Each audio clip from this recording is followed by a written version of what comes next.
Bonjour à tous et bienvenue sur cette nouvelle vidéo. Donc vous voyez, je suis en bordure de mer, à quelques centaines de mètres de chez moi en fait, et donc là je vais pouvoir vous faire une petite vidéo iodée, on va dire, avec le bon air salin.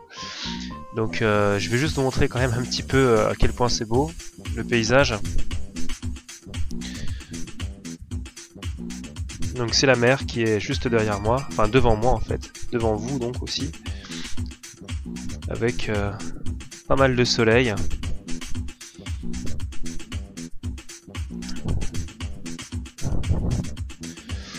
Donc je savais pas exactement quel thème j'allais pouvoir regarder avec vous aujourd'hui, donc je pensais peut-être regarder une nouvelle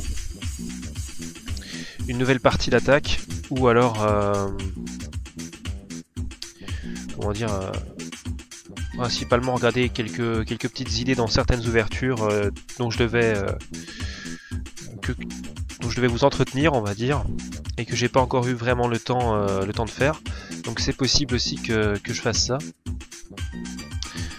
Quoi qu'il en soit, en tout cas, le but vraiment de cette vidéo, c'est de vous faire un petit peu profiter du soleil et de la mer, parce que vous n'avez pas forcément là où vous êtes, et donc c'est toujours sympathique de partager un petit peu ces moments-là.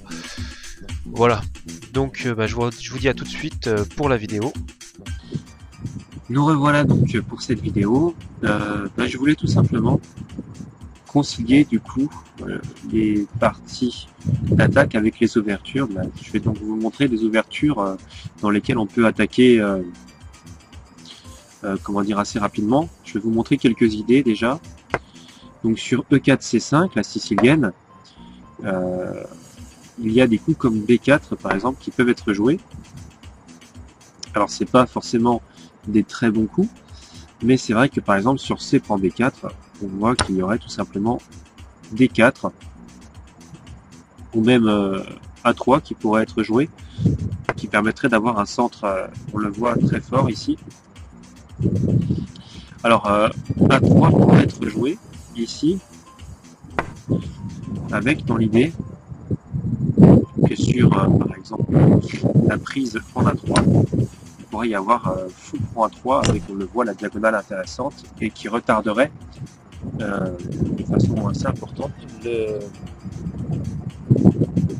le roc des noirs, vu que le fou pourrait pas se développer facilement. Il faudra certainement faire un fianchetto avec G6 fou G7 pour pouvoir roquer, ou alors si on pousse le pion E, on remarque que bien effectivement le fou blanc pourra s'échanger contre son homologue noir, et par conséquent ce sera un déroc ou un F8, et donc ça vaut disons le désordre positionnel des noirs vaut le pion investi par les blancs. Alors je voulais aussi vous montrer donc autre chose dans la même idée, mais c'est sur E5 D4. Alors ici, prise, et fou C4. Alors j'ai pu la faire analyser assez profondément par l'ordinateur, cette position, et l'ordinateur, après de longues réflexions et en rentrant un petit peu dans les variantes, on arrive à voir que la position jusqu'à aujourd'hui, avec les possibilités technologiques qu'on a actuellement, en fait elle s'égalise, parce qu'il y a un petit avantage noir qui est donné à l'ordinateur, du fait de l'avantage positionnel, mais en fait clairement ici on peut s'en sortir avec les noirs, mais il va falloir rendre le matériel d'avance. Donc de toute façon ça redonne une position équilibrée.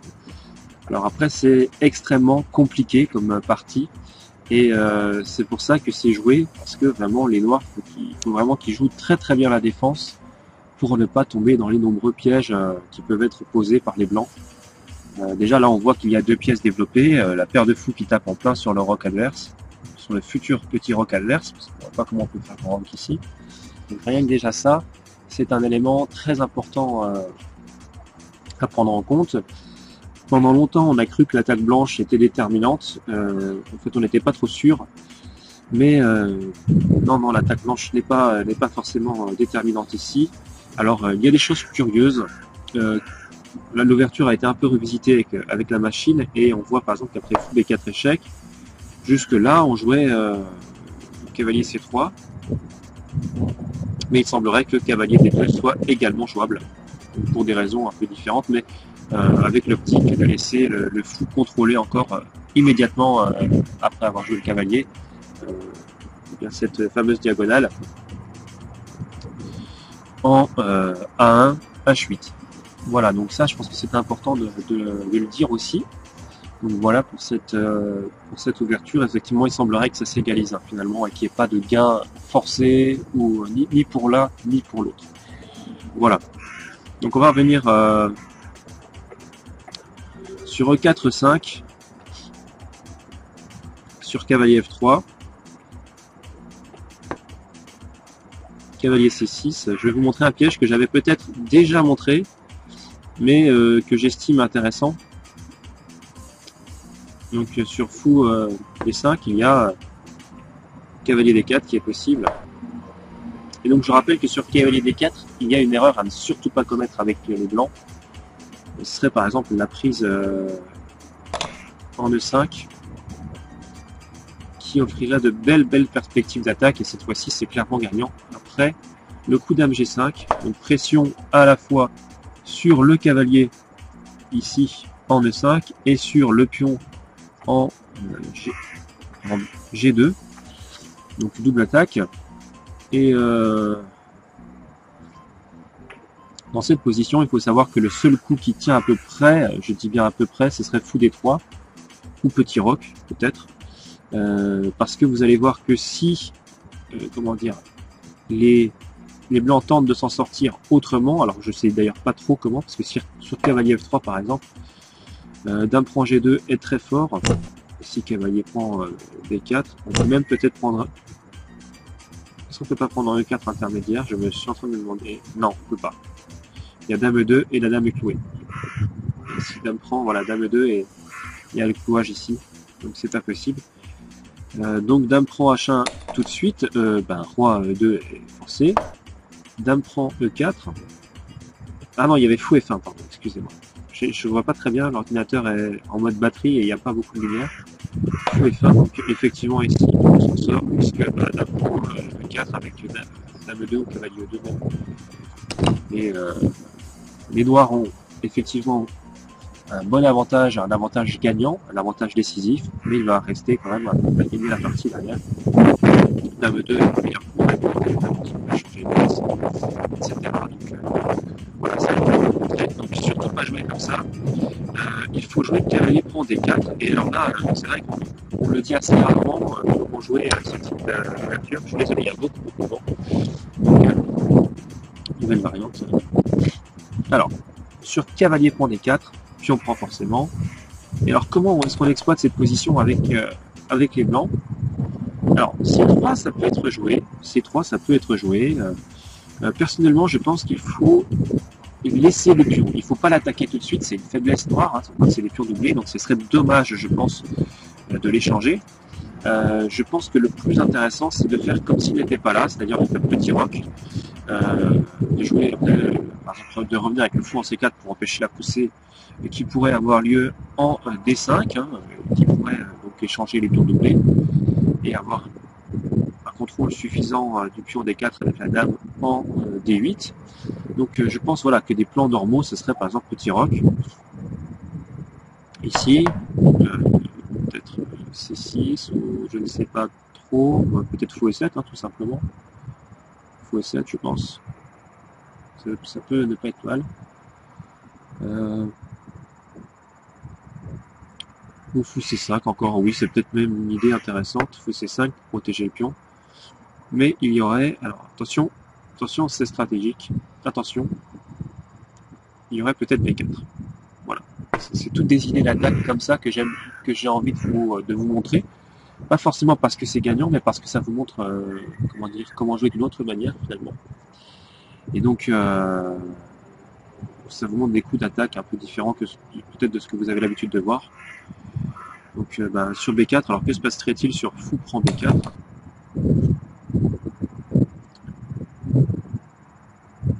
C3, D prend C3, Dame B3. Là on voit qu'il y a une pièce qui attaque, hein, une position d'attaque. C'est des idées comme ça que je vous montre. Je ne dis pas que c'est forcément très bon, mais en tout cas ça vous montre qu'il peut y avoir, on peut développer une activité des pièces en sacrifiant un petit peu au départ. C'est intéressant. Donc fou C5 peut-être, ou fou E7, je sais pas du tout ce qui peut être. C5 Dame prend C3, peut-être fou E7. Alors le problème c'est qu'il y a un souci sur fou E7, je vais vous le montrer. C'est qu'il y a fou C4 sur cavalier H6 et il y a la possibilité de jouer, même pas prise ici parce que ce serait dommage, on abîmerait notre structure de pion. On va simplement pousser ici. Voilà. Et on a le pion qui va tomber, mais surtout, on a le fou qui peut venir prendre ici le cavalier, et donc une menace effective sur F7. Petit roc semble forcé, cavalier prend C3, et vous voyez un petit peu la superbe position qu'on a. On peut venir attaquer directement en H6, ou on peut venir attaquer sur F7, sans F4, etc. Ça peut vraiment être des idées assez simple à mettre en place ici finalement. Voilà. Donc là, malgré le retard matériel qu'on a d'un pion, la position est équilibrée. Je ne dis pas égale, je dis équilibrée dans le sens où il y a des attaques et des défenses possibles. Tout simplement parce que c'est vrai qu'il y a du matériel investi par les blancs, mais ils ont un superbe centre ici, on le voit.